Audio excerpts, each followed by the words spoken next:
Hey everyone, and welcome back to the channel. Have you ever wondered what the secret is behind a perfectly light, airy, and fluffy loaf of bread? You might think it's the flour, the water, or even the kneading technique. And while those are all important, the true unsung hero, the magical ingredient, is something you can't even see: yeast. Today, we're rediving deep into the microscopic world of these tiny living organisms to uncover how they transform a dense lump of dough into the delicious bread we all love. So, what exactly is yeast? It's a single-celled fungus, a living microbe that's been our baking partner for thousands of years. When you look at that packet of dry yeast, it might seem like just a bunch of tan-colored grains.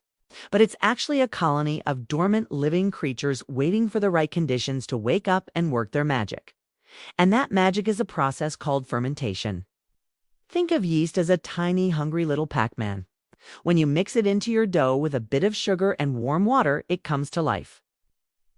The yeast starts to eat the sugars present in the flour. As it metabolizes these sugars, it produces two key byproducts: alcohol and carbon dioxide gas.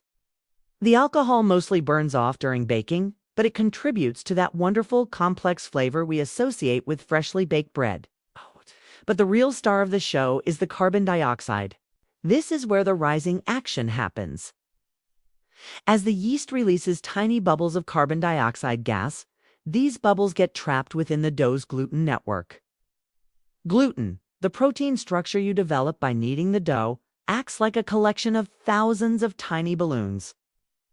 The more gas the yeast produces, the more these tiny balloons inflate, causing the entire dough to expand and rise.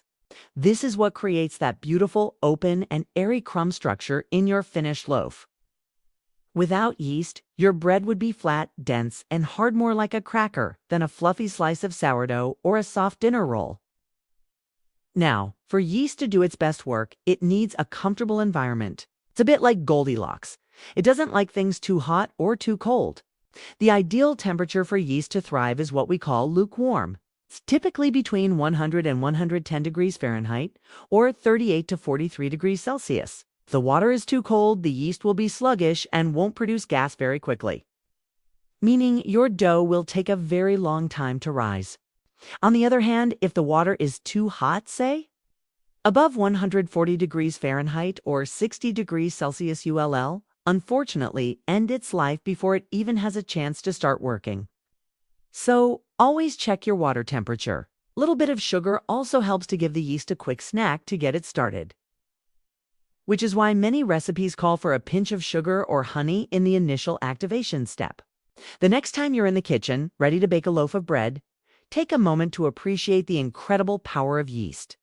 This tiny microbe is the reason your dough doubles in size, the reason your kitchen fills with that incredible aroma, and the reason you get to enjoy a perfect, fluffy slice.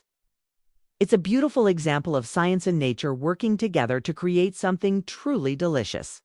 Understanding how it works is the key to becoming a more confident and successful baker. I hope this has demystified the magic of yeast for you. If you found this video helpful and want more baking science tips, please give it a thumbs up and hit that subscribe button. Don't forget to ring the bell so you won't miss our next video. Thanks for watching, and happy baking!